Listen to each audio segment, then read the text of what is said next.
오늘 주실 말씀은 에스더 8장 9절에서 17절입니다. 한 절씩 교독하고 마지막 절은 합독하겠습니다.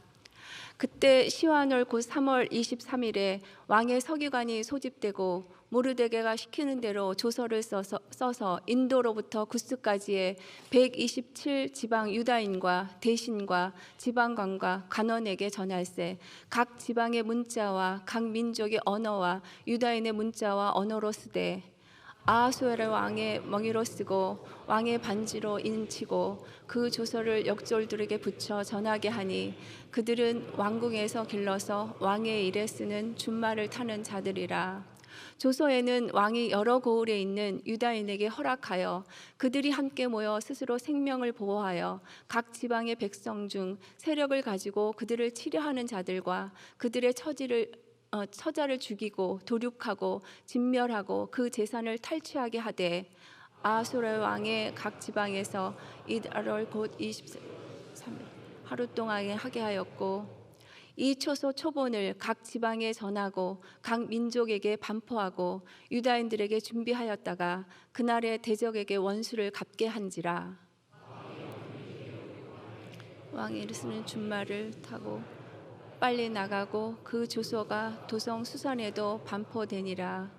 모르드게가 푸르고 흰 조복을 입고 큰 금관을 쓰고 자색 가는 배 겉옷을 입고 왕 앞에서 나오니 수산성이 즐거이 부르며 기뻐하고 유다인에게는 영광과 즐거움과 기쁨과 존귀함이 있는지라. 왕의 어명이 이르는 각 지방 각 읍에서 유다인들이 즐기고 기뻐하여 잔치를 베풀고 그날을 명절로 삼으니 본토 백성이 유다인을 두려워하여 유다인이 되는 자가 많더라. 김동일 목사님께서 유다인이 되는 자가 많더라라는 제목으로 말씀 전해 주시겠습니다.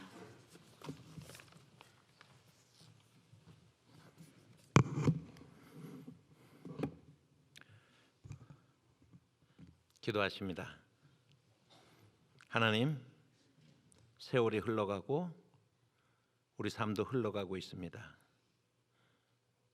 끔찍한 전쟁의 소식들을 우리가 날마다 들으며 하나님, 우리의 마음을 어디에 의지할 곳이 없는 그러한 삶인 것을 고백합니다. 오직 하나님의 뜻이 영원히 설 것이며 하나님의 말씀만이 변치 않을 것이기에 오늘도 우리가 하나님 앞에 나와서 예배하며 그 말씀에 귀를 기울이고자 합니다. 문지방만 밟고 돌아가는 저희가 되지 않게 하시고 이 말씀 붙잡고 세상 가운데로 나가게 하옵소서. 종을 붙들어 주셔서 이 놀랍고도 귀한 시간에 헛된 시간이 되지 않냐고 오직 생명의 하나님의 말씀만을 증거하는 그러한 시간이 되게 하옵소서. 예수님의 이름으로 기도합니다. 아멘. 오늘의 본문의 말씀은 하만이 주도했던 그 조서를 폐기하고 이제 모르드게가 주도하는 그러한 조서가 새로 꾸며지는 그러한 장면으로부터 시작이 되어집니다. 오늘 읽은 본문의 말씀 9절 말씀, 우리 10절은 말고요 9절 말씀만 우리 같이 한번 읽어보십니다. 그때의 시완월 곧 3월 23일에 왕의 서기관이 소집되고 모르드게가 시키는 대로 조서를 써서 인도로부터 구스까지 127 지방 유다인과 대신과 지방관과 관원에게 전할세.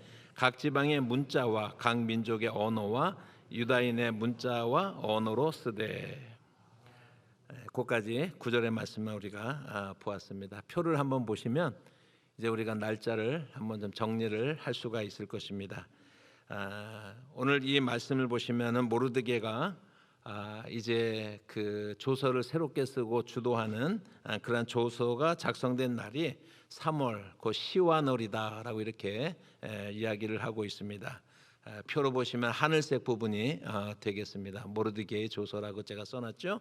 빨간색을 보시면은 새해에 곧 니산월 13일 날 하만의 조서가 있었습니다. 그러니까 하만의 조서로부터 모르드게의 조서까지는 2달하고 10일의 날짜의 차이가 있습니다.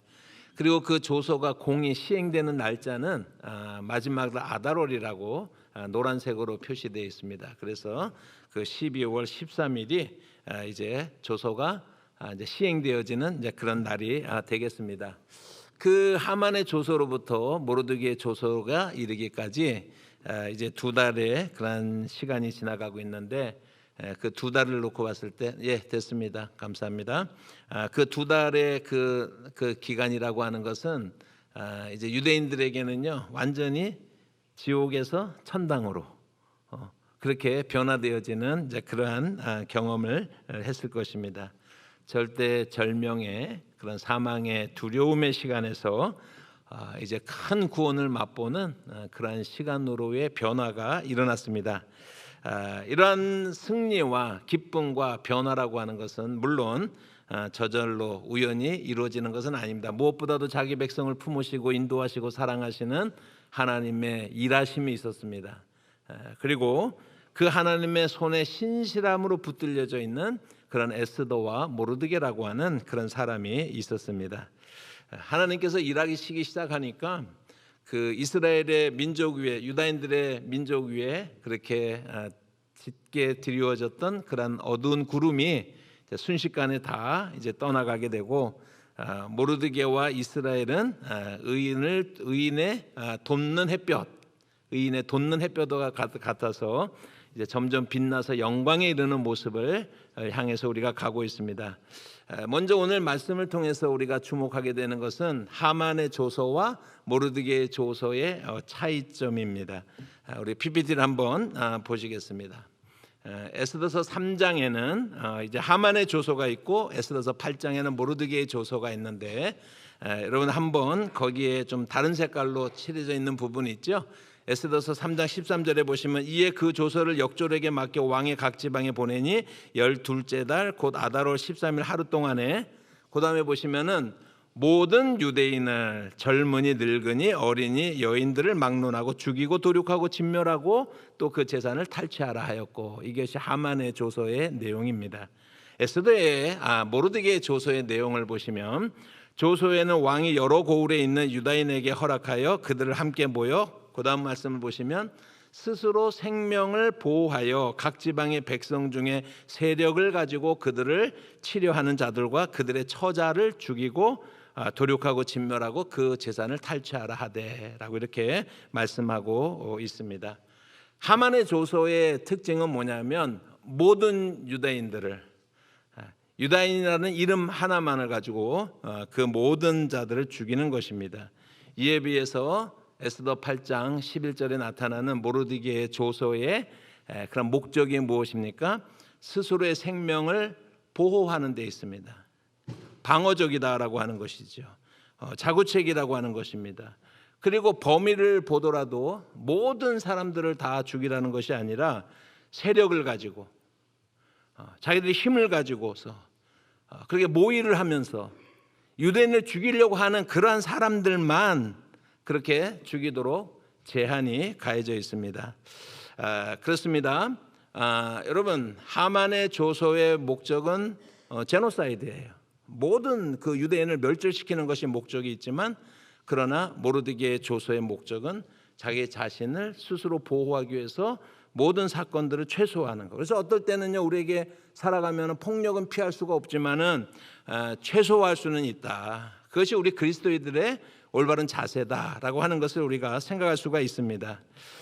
어떻게 보면 모르드게의 이런 공정하고 적절한 대응 수위는 수산성에 살고 있는 사람들의 호응을 불러일으키고 있습니다. 모르드게는 권력의 자리에 올랐지만은 사람들에게 불필요한 두려움을 준다든지 아니면은 불안에 떨게 한다든지 이러한 일들을 하지 않았어요. 이게 하만과 완전히 다른 점이다라고 할 수가 있습니다. 에스더서 8장 15절의 말씀을 같이 한번 읽어봅니다. 같이 읽으십니다.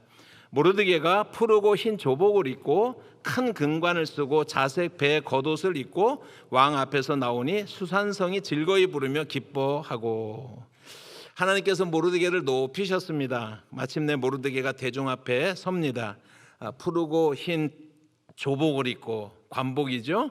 그리고 머리에는 큰 금관을 썼다라고 이렇게 이야기를 하고 있습니다. 그리고 우리가 고대 사회를 잘 알지만 보라색으로 염색된 그러한 베옷, 최고의 권력의 상징이고 부의 상징인 보라색으로 염색되어진 그러한 그 베겉옷을 입고 있는 이러한 모습은 하나님께서 높이신 모르드게의 위엄을 드러내는데 충분하다라고 할 수가 있습니다.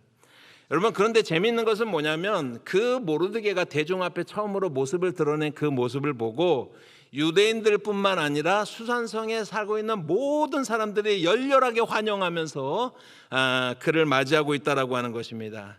여러분, 특별히 수산성이 즐거이 부르며 기뻐했다라고 하는 말씀이 인상적입니다. 우리가 기억해야 될 것이 하나 있는데 그것이 뭐냐면 하만의 관계가 성공을 했어요. 그래서 아하수에로 왕을 설득하는 데 성공을 했습니다. 그래서 조서를 내립니다. 이스라엘이 멸망당할 그러한 위기가 찾아왔고 그 조서가 퍼져나갔을 때 왕과 하만은 서로 우리식으로 말하면 샴페인을 터뜨리면서 자축하면서 먹고 마시던 그날 밤에 그러나 수산성은 어지럽더라라고 하는 말씀을 우리가 기억하죠. 3장 15절에 있는 말씀입니다. 이 말이 함의하는 바가 있습니다. 아무리 왕의 신임을 받은 그러한 하만이라고 할지라도 모든 유대인들을 이유 없이 죽이려고 시도하는 것은 누가 보더라도요, 그것은요 과하고 무리한 결정이에요. 요즘 개념으로 하면 직권남용에 해당한다라고 할 수가 있을 것입니다. 권력자가 이렇게 자기의 권력을 남용하면 백성들이 불안해지기 시작하는 것입니다. 이번에는 유다인들을 향해서 칼날이지만 그 다음에는 그 칼날이 내 자신에게도 올 수 있기 때문에 그러한 상황 속에서 유다인들이 어떻게 해서 수산성이 어지럽더라라고 표현하고 있는 거예요. 비유적으로 그렇게 표현을 하고 있는 것입니다. 그렇지만 하만을 대신해서 새롭게 권력자로 등장한 모르드게는 어떠한 모습이었습니까? 모르드게의 첫 번째 정책, 그러니까 수산성에 사는 사람들, 페르시아 사람들이 사는 사람들이 보기에 첫 번째 시행한 정책은 무엇이었습니까? 적어도 그들은 공정했고 적절했습니다. 여러분, 그것은 수산성에 살고 있는 페르시아 사람들에게도 우리에게도 공정하게 대할 것이다라고 하는 기대를 불러일으키기에 충분했던 것입니다. 그래서 수산성이 이제 이스라엘의 구원을 보면서 함께 기뻐하면서 즐거워했다라고 하는 것입니다. 하나님의 사람들의 형통함을 보면서 여러분 그들도 기뻐했다라고 말씀하고 있어요. 그래서 수산성이 즐거이 부르며 기뻐했다라고 그렇게 표현을 하고 있는 것입니다. 잠언 11장 우리 10절과 12절의 말씀을 우리 한번 같이 읽어보십니다. 의인이 형통하면 성읍이 즐거워하고 악인이 패망하면 기뻐 외치느니라. 성읍은 정직한 자의 축복으로 인하여 진흥하고 악한 자의 입으로 말미암아 무너지느니라. 수산성이 근심하는 것과 수산성이 기뻐하는 것 차이, 하만이 그리고 또 모르드게가 통치하는 그 차이점들은 아마 이 잠언의 말씀이 잘 설명하고 있는 것입니다. 의인이 형통할 때 성읍이 즐거워하고 악인이 패망하면 성읍이 기뻐 외친다라고 하는 말씀을 그대로 적용시켜 보면 우리는 모르드게의 치하에서의 그 페르시아 사람들의 현재 상태를 우리가 어느 정도 이해할 수가 있을 것입니다. 사랑하는 성도 여러분, 오늘 우리 시대에도 모르드게와 같은 사람들이 필요합니다. 하나님 앞에 신실한 사람, 자기의 안위보다 민족의 안위를 더 걱정하는 사람, 옳은 일을 위해서라면 목숨을 두려워하지 않는 사람, 권력의 자리에 올랐지만 그 힘을 사유화하지 않는 사람, 과하지 않고 공정하게 일을 처리하는 사람, 유다인들뿐만 아니라 수산성의 모든 페르시아인들에게 신임을 받는 사람. 여러분, 이것은 과거의 이야기가 아니라 적어도 2500년 전의 이야기가 아니라 오늘 우리에게도 이런 사람들이 필요합니다 라고 우리가 고백하게 만드는 요소라고 할 수가 있습니다. 우리가 우리의 삶의 자리에서 다 작은 모르드게가 되는 그런 어떤 삶에 대한 의식과 그런 목적을 가지고 우리가 작은 모르드게가 되겠습니다 결심하는 저와 여러분이 되시기를 바랍니다. 그것이 합당하게 하나님의 영광을 드러내는 길이다라고 하는 것입니다. 오늘 기독교를 보면은요, 너무나 초라하다라고 하는 생각으로 슬픕니다. 사적인 이익과 공적인 책무를 구별하지 못하는 교회 다니는 사람이 얼마나 많은지 모릅니다. 저는 좀 그런 경향인데 여러분 어떠신지는 모르겠어요. 뉴스 같은 데를 보면은요, 힘을 가지고 돈을 가지고 여러분 구설수에 오르는 사람들을 볼 때마다 혹시 저 사람도 교회 다니나? 이런 걱정 하십니까? 안 하십니까? 혹시 저 사람 혹시 교회 다니는 거 아니야? 이런 걱정 하세요? 안 하세요? 그 사회가 안전할 수 있겠습니까? 하나님의 나라의 일을 충성스럽게 감당해야겠다고 그렇게 결심하고 시작한 목회의 길에 탐욕이 들어옵니다. 존경을 받는 것이 아니라 빈축의 대상이 되고 있는 경우가 얼마나 많은지 모릅니다. 모르드게가 필요하다는 거예요. 누가 모르드게가 될 것인가? 누가 내 삶의 자리에서 모르드게처럼 살 것인가? 그러한 하나님의 사람들이 요청되어지고 그런 하나님의 사람들이 저와 여러분이 되시기를 주님의 이름으로 축복합니다. 모르드게가 출연을 했는데 유다인들의 위상도 높아지는 거예요. 여러분 16절의 말씀을 한번 보겠습니다. 같이 한번 읽어볼까요? 유다인에게는 영광과 즐거움과 기쁨과 존귀함이 있는지라. 어제까지만 하더라도 유다인들은 뭐였어요? 조롱과 수치의 대상이었어요.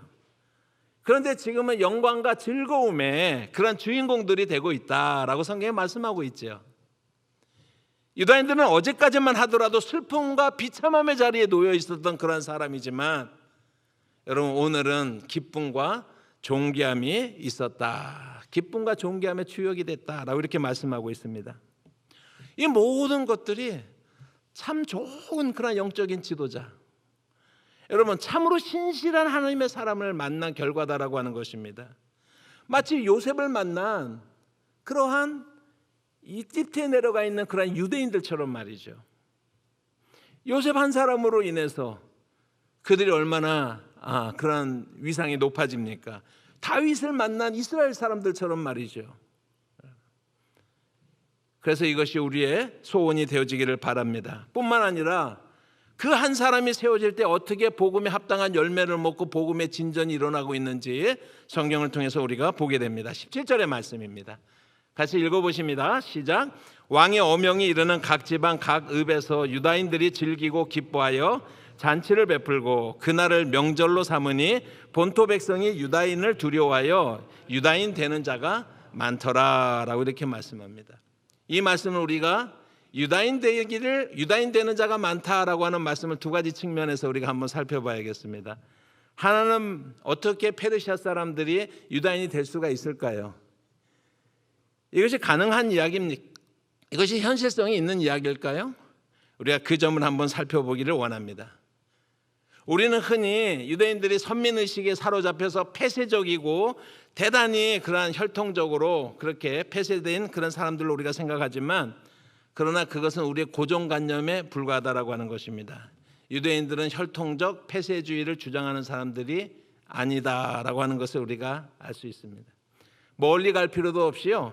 현대 이스라엘 모습을 한번 예를 들어서 제가 설명을 드리겠습니다. PPT를 한번 부탁드릴까요? 현재 전 세계에는 1600만 명 정도로 추산되어지는 유대인들이 살고 있는데 이스라엘에 700만 명이 살고 미국 땅에 800만 명이 삽니다. 그리고 100만 명이 세계에 흩어져서 그렇게 살고 있는데 인종적으로 보면 그 말이 이상하지만 설명을 한번 잘 들어보시기를 바랍니다. 유대인들은 세 부류, 크게 보면 두 부류로 나누어지는데 아슈케나즘 유대인들과 그리고 세파라딤 유대인이라고 하는 그러한 부류의 사람들로 나누어지고 있습니다. 그래서 아슈케나즘이 한 80% 정도를 차지하고 전 세계적으로 볼 때, 그리고 세파라딤이 한 20%를 차지하고 있습니다. 거기에 팔라샤라고 하는 유대인들이 있는데 팔라샤 유대인이라고 하는 것은 이디오피아 계통의, 그러니까 검은 피부를 가진 유대인들을 팔라샤 계통이라고 하는데 존재는 하지만 그 숫자가 퍼센트에 들어갈 정도로 많지는 않기 때문에 이렇게 분류에는 들어가지만 그렇게 이제 아슈케나즘과 세파리즘으로 나누어진다라고 할 수가 있습니다. 이스라엘 현재 국가 이스라엘 안에 살고 있는 사람들로 우리가 비교를 하면은요, 특별히 아슈케나즘이 55% 정도, 그리고 세파라즘이 한 45% 정도 거의 비슷하게 규모로 그렇게 살고 있습니다. 여러분, 아슈케나즘과 세파라즘의 그러한 인종적 차이가 뭘까? 우리가 한번 잠깐만 생각해 보면 세파라즘 사람들은요, 흔히 우리가 알고 있는 사람들이에요. 그냥 성경에 나오는 유대인들. 그러니까 크게 보면은 셈족 계통의 사람들. 이 사람들 중에 많은 사람들은 아브라함의 자손들, 인종적으로 혈통적으로 그러한 종류예요. 그래서 이제 초대교회 성경의 사도행전에 나올 때까지 그때 우리가 보통 말하는 유대인들이죠. 그런 사람들이 세파라즘 유대인들이라고 할 수가 있어요. 그러면은 그 다수를 이루고는 아슈케나즘 유대인이 어떻게 생겨나게 됐는지 우리가 한번 다음 사진을 한번 보시겠습니까? 여러분, 그 AD 7세기부터 그 다음에 AD 10세기까지의 특별히 카자르라고 하는 그런 국가가 있었는데, 흑해와 카스피해 그거를 차지하고 있는 저기 색깔이 핑크색으로 되어 있는, 그래서 남부 러시아라든지 그루지아라든지 우크라이나라든지 뭐 요즘으로 개념으로 하면은 그 지역에 저기 이제 가장 번성했을 때 국가의 영역을 제가 표시를 해서 여러분들에게 소개를 하는데, 그런 나라가 있었습니다. 카자르라고 하는 그런 왕국이 있었습니다. 740년에 그 카자르 왕국의 블란이라고 하는 그 왕이 국교를 유대교로 정하고요, 전부 다 유대교로 바꿨습니다. 740년에 전부 유대인으로 바뀐 그런 역사가 있습니다. 그러다가 965년에 이제 크게 보면 러시아의 전신이라고 할 수 있는 키예프 공국이라고 있죠. 그런 나라에 의해서 이제 멸망을 당하고, 거기에 살고 있던 카자르 사람들은 러시아로, 우크라이나로, 폴란드로, 헝가리로, 체코로 그렇게 동유럽 국가로 주로 흩어지게 됩니다. 이들의 인종적인 기원은 투르크 계통의 사람들, 중앙아시아가 투르크 계통과 그 다음에 몽골 계통으로 이렇게 각축을 벌이고 있는 역사는 여러분들이 이해를 하시죠? 투르크 계통의 사람들이었는데, 이들이 동부 지역의 유럽으로 지나가면 이제 흩어져서 한 1000년 정도 지나면서 인종적인 혼종이 일어났어요. 그래서 이 사람들이 겉으로 보기에는 거의 백인처럼 보이게 그렇게 인종적으로 이제 바뀌어졌는데, 그 사람들이 처음에는 동유럽 국가에 주로 이제 살다가 그다음에 이제 서쪽으로 이제 이동을 시작을 했고, 그래서 여러분들이 아는 중세 시대 때 유대인들 그러면 대부분 이들을 의미하고 있습니다. 홀로코스트를 여러분 다 아시죠? 홀로코스트 이후에 그 중에 많은 살아남은 유대인들이 어디로 이주를 했습니까? 미국으로 이주를 했고, 그리고 이 사람들이 시오니즘 운동을 일으켜서 이스라엘의 국가를 1948년에 이제 결성하게 되어지는 것입니다. 그러니까 이 사람들, 아슈케나즘이라고 하는 사람들의 기원을 우리가 생각해. 지금 그러니까 전 세계 80%는 이 부류의 사람들이, 유대인들이 형성되어지고 있다라고 하는 것입니다. 2010년도에 이스라엘 땅에서 아슈케나즘과 세파라즘 사이에서 분쟁이 일어났어요. 왜냐하면 세파라즘은 전체적으로 전 세계적으로도 소수지만 자기들은 혈통적으로 볼 때, 또 성경적으로 볼 때 자기네들이 유대인이라고 생각을 하고 있는데, 이들은 주로 하층민을 이루고 있거든요, 이스라엘의 그 구조 속에서. 그래서 그 불만이 터져 나왔습니다.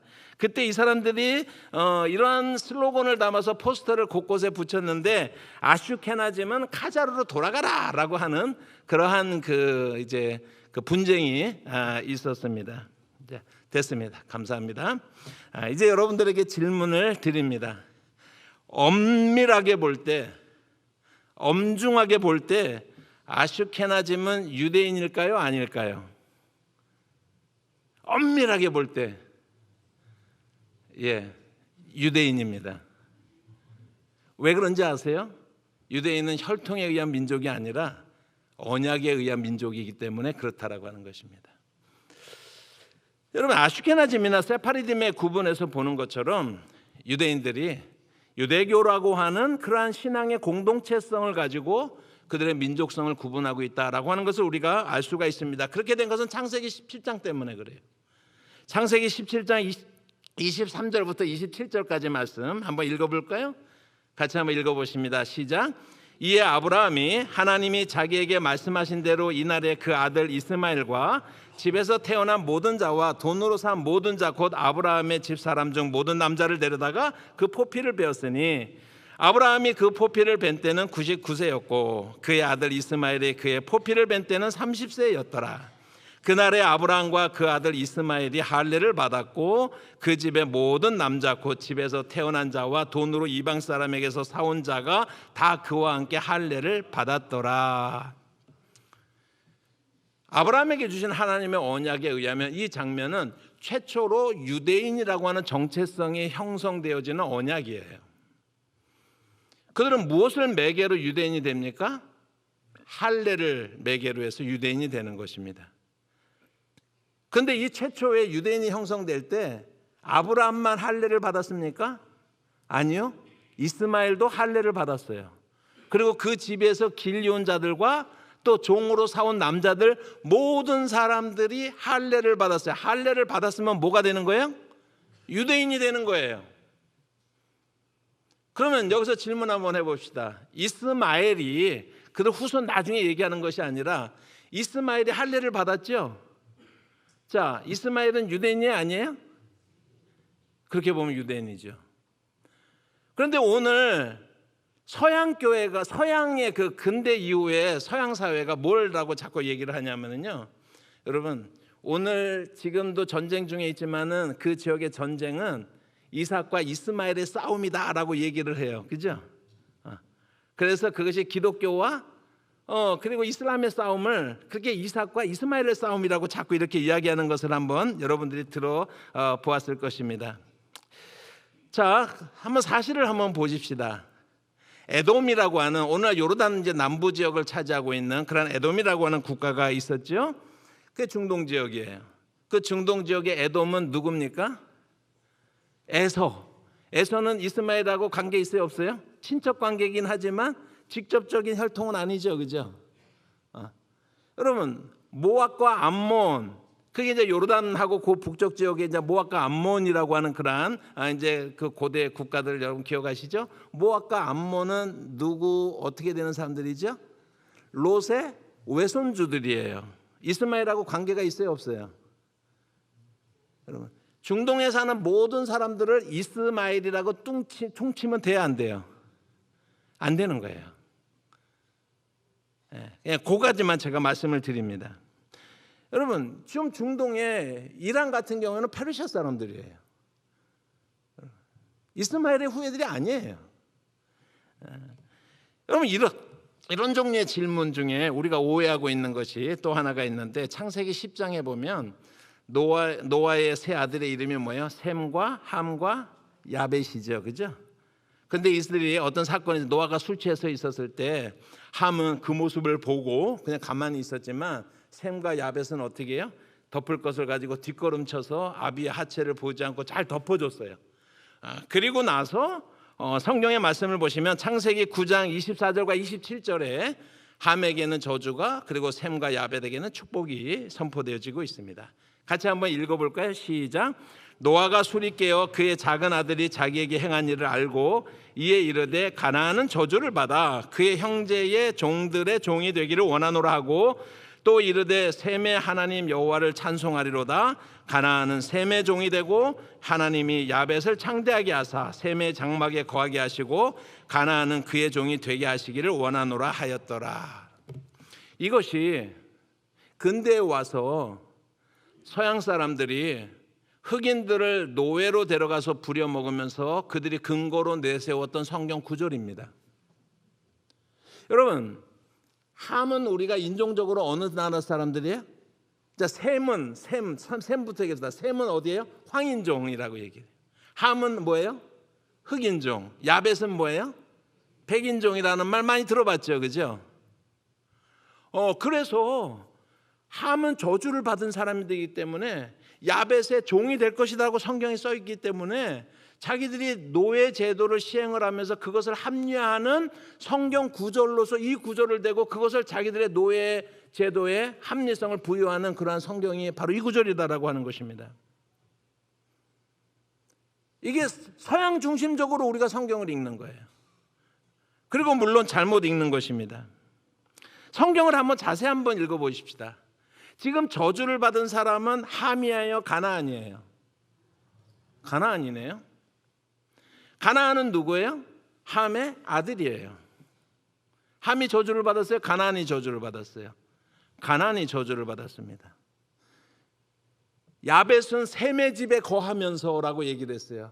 그러면 백인종은 황인종의 집에 이렇게 거하는, 이렇게 뭐라 그럴까요? 약간 우리가 좀 이게 뭐 폼 좀 잡아야죠. 우리가 성경에 따르면은요. 정확하게 읽자면 그렇지 않습니까?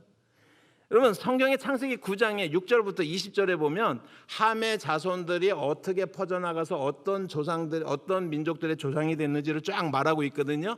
그 당시의 이름으로 구성되어 있기 때문에 제가 현대 우리가 알 수 있는 성경에서 우리가 알 수 있는 그런 시대의 이름으로 제가 한번 바꿔서 말씀을 드리냐면, 함의 자손들이 퍼져나가서 살고 있던 그 시대에 그 조상들, 그 민족의 조상이 된 것은요, 이집트 족속, 뭐 흑인 연결이 되는 것 같습니다. 가나안 족속, 가나안 족속이 흑인이에요?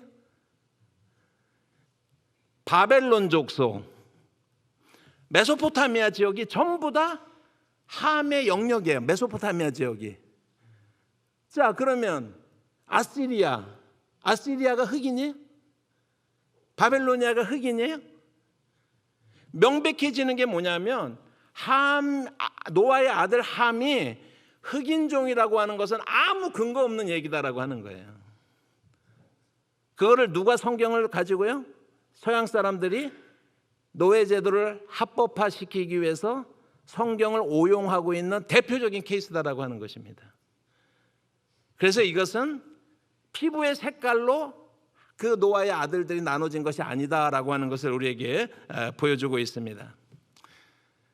이렇게 우리가 기본적인 것에 대해서 잘못 오해하는 경우가 많이 있습니다. 다시 본문으로 돌아오도록 하겠습니다. 여러분, 구약시대 때 이방인이라고 할지라도 유대교를 믿고 유대인이 될 수 있습니까? 없습니까? 있어요. 누구든지. 중간기 시대를 지나면서 이제 나중에 이제 처음에는 이제 할례를 받으면 유대인이 될 수가 있는데, 이제 모세의 율법이 있어 주어지고 난 다음에 토라 서약, 모세의 율법대로 살겠습니다는 서약을 해야 되는 것입니다. 그리고 중간기 시대로 가면은 미크바라고 하는 세례하고 거의 비슷한, 그래서 세례라고 하는 것은 세례 요한이 만든 것이 아니라 미크바에서부터 따온 것인데, 그건 또 이집트하고도 연결이 되는 그런 풍습입니다.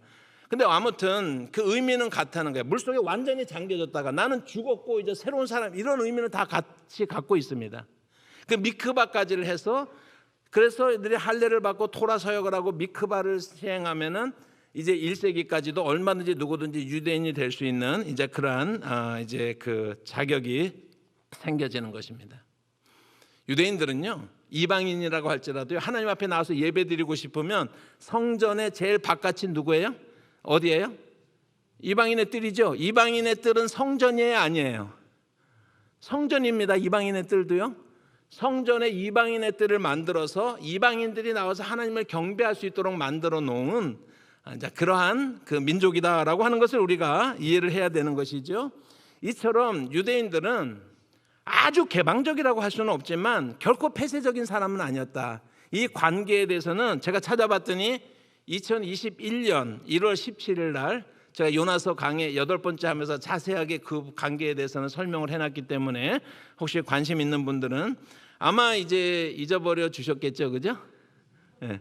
뭐 기억하고 계시라고 상상은 안 하기 때문에 혹시 이제 관심 있으신 분들 한번 보시기를 바랍니다.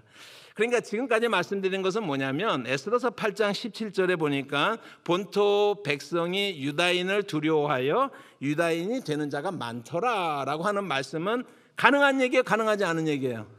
가능한 얘기다라고 하는 것입니다.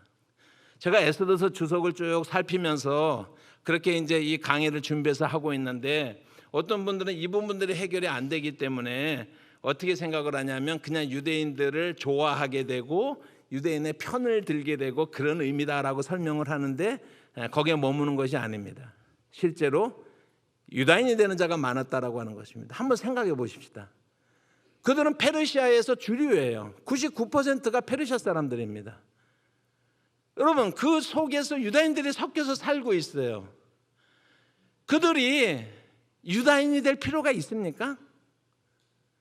그런데 유다인이 되고자 하는 자가 많았다, 유다인이 되는 사람들이 많았다라고 이렇게 말씀을 하고 있어요. 뭐 숫자적으로 얼마나 많겠어요. 뭐 저도 거기에 대해서는, 그러나 그러한 사람들이 많았다라고 하는 말씀을 우리가 한번 적용을 한번 해보시기 바랍니다. 지금 페르시아에 살고 있는 사람들이요, 하만과 모르드게의 이 싸움을 말은 안 하고 있지만 가만히 지켜보고 있는 거예요. 지금요. 여러분, 이스라엘과 아말렉의 이 민족 간에 일어난 그 분쟁을 그들이 가만히 지켜보고 있는 거예요. 여호와 하나님과, 이스라엘의 하나님과 유다인들의 하나님과 그리고 아말렉의 신들 사이에 이 싸움을 가만히 지켜보고 있는 것입니다. 그리고 그 중에 어떤 사람들이 하나님을 선택하고 유다인을 선택했다라고 말씀을 하고 있는 것입니다. 그들이 본 것은 유다인의 하나님을 본 것입니다. 바로 세상에 나타난 하나님의 구원의 능력을 그들이 보고 목격자가 된 것입니다.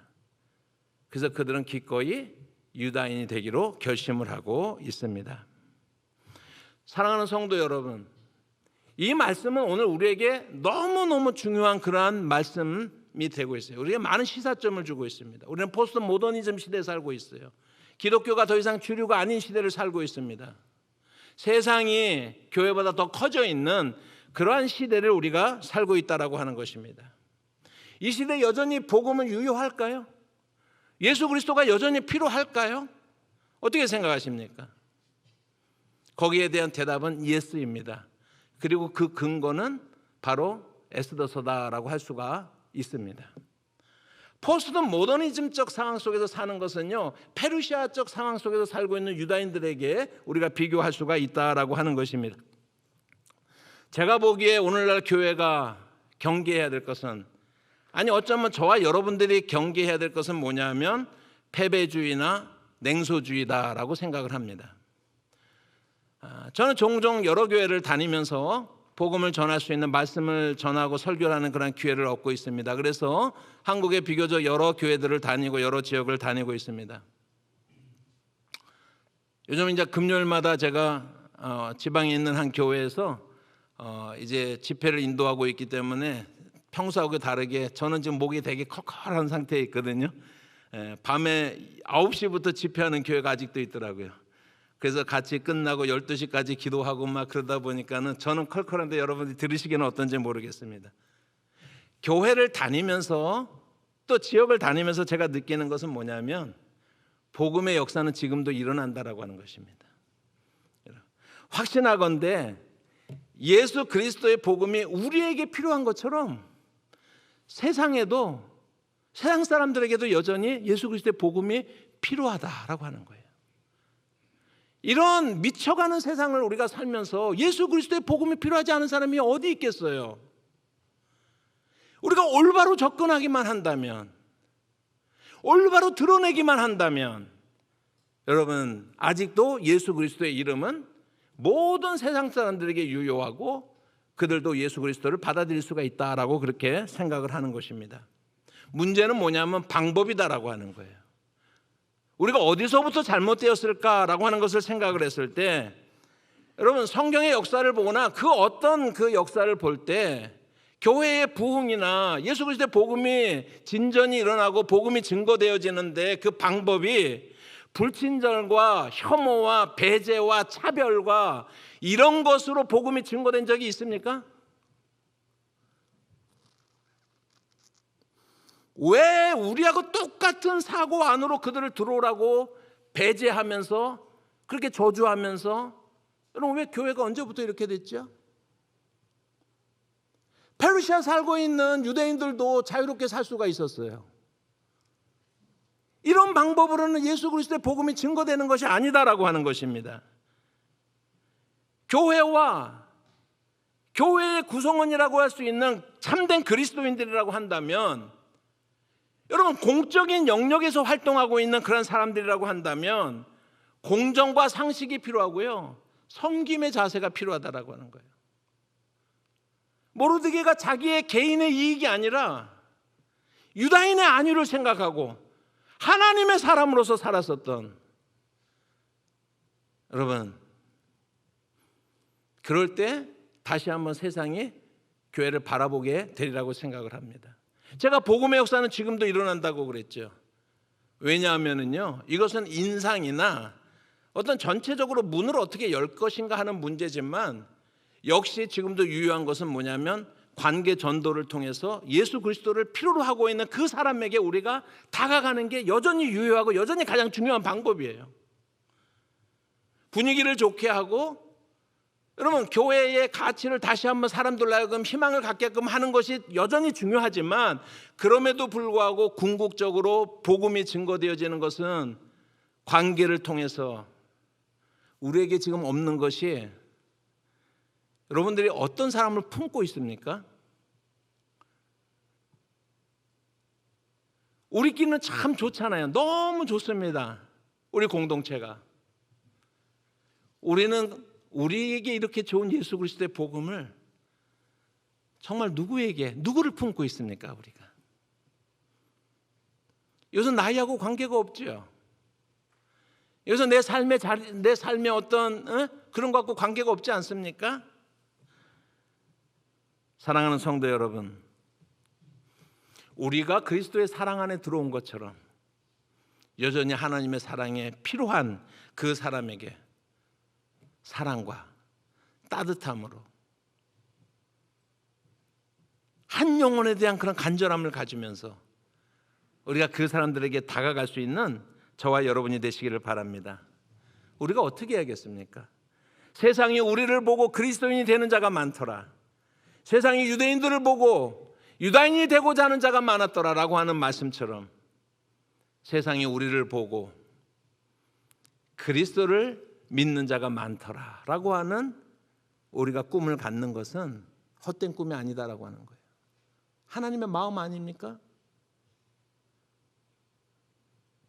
이것이 하나님의 마음인 것을 고백한다면, 여러분들이 그 안에서 누리는 자유함이 있다면, 우리가 이 마음을 우리 이웃에게 이 세상 가운데서 우리가 어떻게 드러낼 것인가 라고 하는 것이 저의 마음속에 늘 정말 근본이 되어지는 그런 마음으로 우리가 살아내지 않겠느냐라고 하는 것입니다. 오늘 우리에게 다시 한번 하나님 나라의 복음에 대한 확신을 가지고 이 복음을 우리가 어떻게 드러낼 것인가, 내가 믿은 예수를 저 사람이 어떻게 하면 알 수 있을까, 내가 누리는 평강을 저 사람은 어떻게 알 수 있을까, 저 사람은 예수 없이 저 흔들리는 세상을 어떻게 살고 있을까, 안타까워하면서 불쌍해하면서 그 한 생명을 품는 저와 여러분이 되시기를 주님의 이름으로 축복합니다. 기도하겠습니다. 사랑하시는 하나님 아버지, 하나님의 말씀이 우리의 마음을 울리게 하옵소서. 우리가 누리는 예수 안에 있는 기쁨을 그들도 알게 하옵소서. 우리가 누리는 구원에 대한 소망을 그들도 가지고 살게 하옵소서. 하나님, 우리부터 우리의 삶의 모든 영역에서 하나님의 뜻이 드러나며 하나님의 사람의 삶의 태도가 드러나고, 또 우리가 만나는 개인에게 예수 그리스도의 마음으로 접근하며 사랑하며 품으며 그들도 예수 만나는 그러한 열정을 우리에게 다시 한번 불붙여 주시는 이 시간이 되게 하시고, 그 마음을 가지고 세상으로 나가게 하옵소서. 예수님의 이름으로 기도합니다. 아멘.